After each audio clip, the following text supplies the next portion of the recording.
And to me, even Showtime, it's almost like a reality show. I think yung psychology na parang issue doon na season 1 is yung pangungulangot pa ni Franzen. Parang mas gusto to kaysa sa Popeyes. Miss Chicha is waking up! ABS-CBN somehow has maintained that stature. Tinanong ko sa kanya, may multo ba rito? Okay mga Kuya-Kuy, this is your Kuya Mike, ang Kuya nyo sa Amerika, and this is For the Kuya-Kuy List. Okay, parang nararamdaman ko, parang hindi maganda yung pakiramdam ko. Nag-uumpisa, ngayon pa lang nasal na, di ba? Parang kumakalat ang mga mikrobyo at mga germs, parang marami nagkakasakit sa aking family members. More of sinat, more of sipon na matindi. So, and then we just heard na si President Biden may COVID. So, I'm hoping hindi mangyari sa atin yun. Maraming pangyayari itong linggo na to, di ba? Sa Amerika, particularly if you are a Filipino-American, obviously na nakatira dito sa United States, nagkaroon pa ng assassination attempt kay Mr. Trump. Tapos, yung sa Supreme Court na pwedeng sabihin na ang presidente is above the law, which is interesting. Bakit kaya ganun ang sinasabi ng Supreme Court na anything gagawin ng presidente ay okay lang? That includes yung mga shenanigans.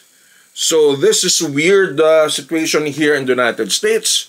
Ako naman, to be honest, just like in the Philippines, tayo rin ay Filipino citizen, marami akong opinion at talagang, kumbaga, naninindigan lang sa tama sa demokrasya. These are saddening events. Let's see kung ano pa mangyayari, lalo na parang patungo na ito sa election, which is November 5th of 2024.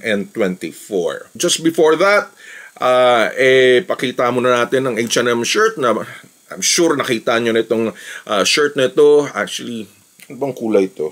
Pagka mauve. But any case, still, this is your Kuya Mike, may-ari ng 2 lifestyle stores. Makikita nyo po sa Shopify, that is the Kuya-Kuy Life and the Kinder Life. At for the Kuya-Kuy Life, gusto ko lang sabihin sa inyo, lalo na sa mga nagta-travel, or let's just say couple shirts na lang, sa mga magsing-irog, or magjowa, or magkasama, partner sa buhay, meron tayong couple shirts from the Kuya-Kuy Life. So, ang pag-usapan naman natin ngayon is yung parating na Pinoy Big Brother, PBB Gen 11. So this is the 11th season ng Pinoy Big Brother. So as you know, I think I'm one of the most avid watchers ng Pinoy Big Brother. It's all started sa 2005. And right away, during that time, syempre may Sky Cable tayo noon, kumuha ako ng pa-live streaming.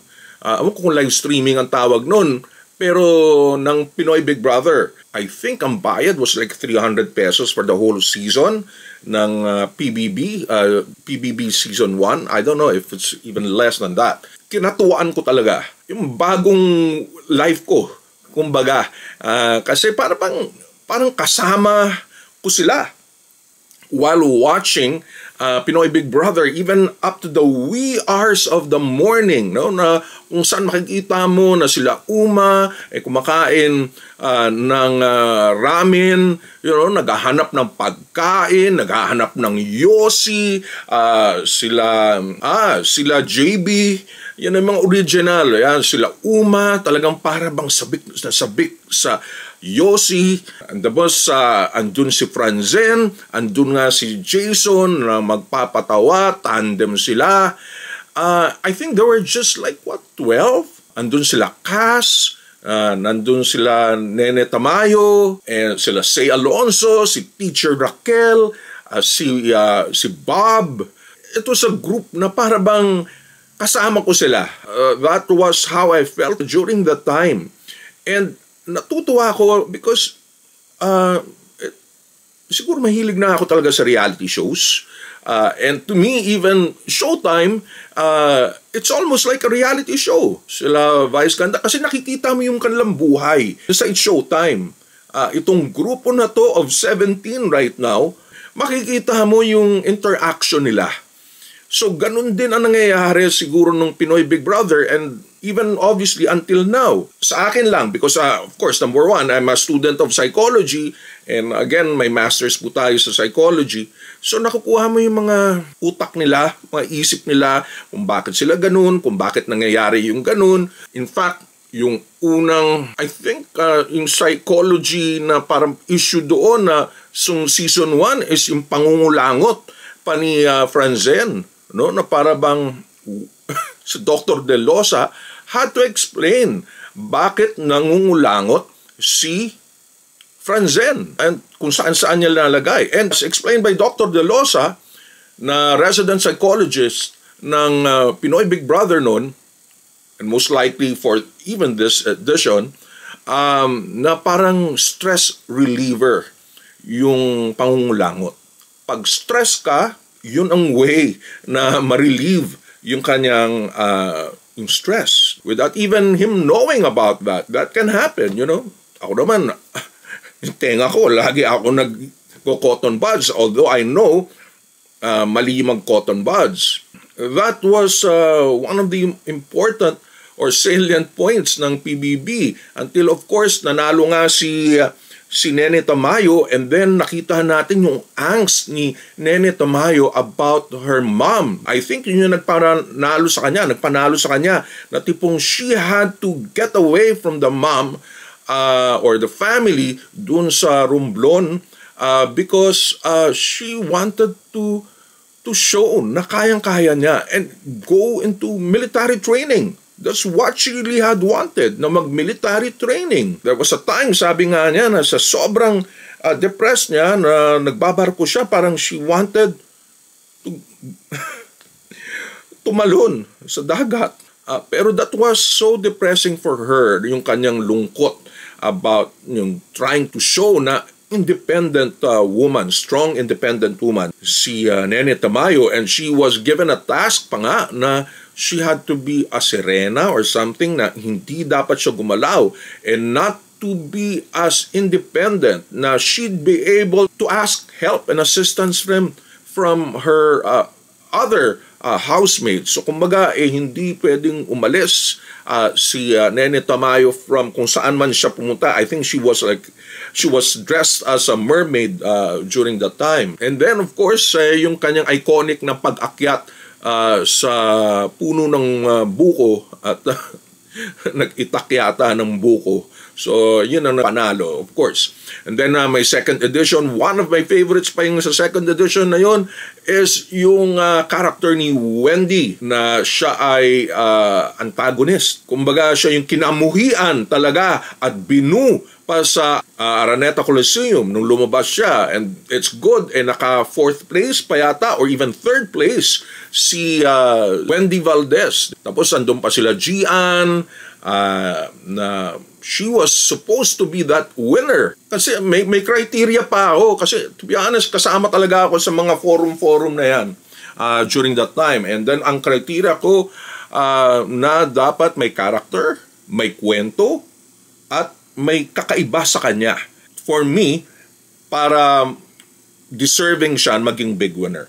I thought Gian had the most in terms of developed na character, no, from being parang almost childlike and immature, nakasama niya yung kanyang doll na si Pamela until she had to give that up. Tapos yung kanyang damit na very iconic din, yung nakadilaw siya until lumaban na rin siya against Wendy. Pero ang nag-emerge na nanalo doon ay itong si Beatrice. Kumbaga, ito yung sinabi niyang respect, yung na kinalaban niya ay yung taga-Italy na si Chris, na sabi ko puputok itong si Chris kasi parang alam ko na nag-i-emerge na yung kanyang galit, and true enough, no, na parang kinukulit niya na or parang something selos with Nell till yun nga, yung very unforgettable na confrontation at away ni Beatrizo at ni Chris of Italy. Ilang oras ko yung pinanood, talagang babad na babad. Again, through the editions, marami tayong nakuhang mga kwento at nakilala. I'm just hoping na more than being it took me a while before maamin ko na Pinoy Big Brother is really an audition. One long audition for those na gustong mag-artista. It took me a while. Parang una hindi ko masabi. Kasi from the first group, parang sino ba nag-emerge na artista talaga doon? Si Jason Gainsa at saka si Sam Milby. Pero sabi ko, those are accidental na pagiging artista. Nagkataon lang. Pero I really thought na ang Pinoy Big Brother was just really to show kung sino ang Pilipino, kung ano ang kanilang mga values, kung ano yung nakikip na values as people, as Filipinos. Modern Filipinos, some Filipinos galing probinsya, some Filipinos galing abroad. Pero ito yung makikita natin, sumasalamin sa kultura, sa society of Filipinos from the islands of the Philippines or even outside the islands of the Philippines. So, yun nga, it took me probably several seasons before malaman ko na maybe not. Talagang it was more of a search, a hunt for the next generation of mga celebrities. Lalo-lalo na pag PBB teens. Pero still, I am very thankful and I'm even wowed na marami ang pinalabas na mga situations, na maraming mga cultural, psychological, very societal na mga scenarios na hindi mo makikita sa the usual na teleserye. Saan mo makikita yung mapapag-usapan ang circumcision? Pagtutuli. Nangyari yan sa grupo ni Roby Domingo. Or yung panahon na makikita mo nagkaroon ng lisa at kuto ang mga housemates. Doon mo may makikita yung palabas na yun. Yung pagka-come out ni Rustom Padilla. Yung mga words na kakaiba ni Kigoy na tututbrushin kita. I would not have known about that. Ngayon, alam ko na ganun pala mga yun. Mayaman at mas interesado ako sa PBB editions natin kaysa editions dito sa Amerika. Kasi sa Amerika is just really connivance, competition. Dito sa mas malalim ang pagtalakay ng yung society as Filipino.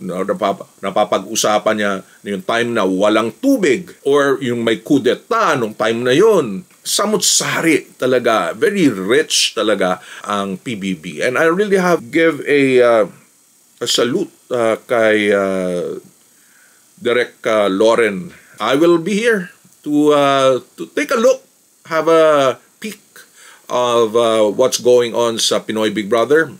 Sometimes mapapag-usapan natin sa vlog. Sometimes idudugtong lang natin sa anong pwede pang pag-usapan, lalo na tungkol sa It's Showtime. But in any case, again, ito po si Kuya Mike of the Kuyakoy List. It's a branding and shopping channel for the global Filipino. Subscribe po kayo sa ating channel.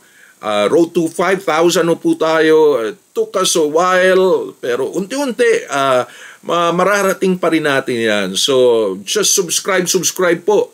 And then, give it a thumbs up. And then, hit on that notification bell. Again, we still have those exclusives at $1.99. Alright, so until next time.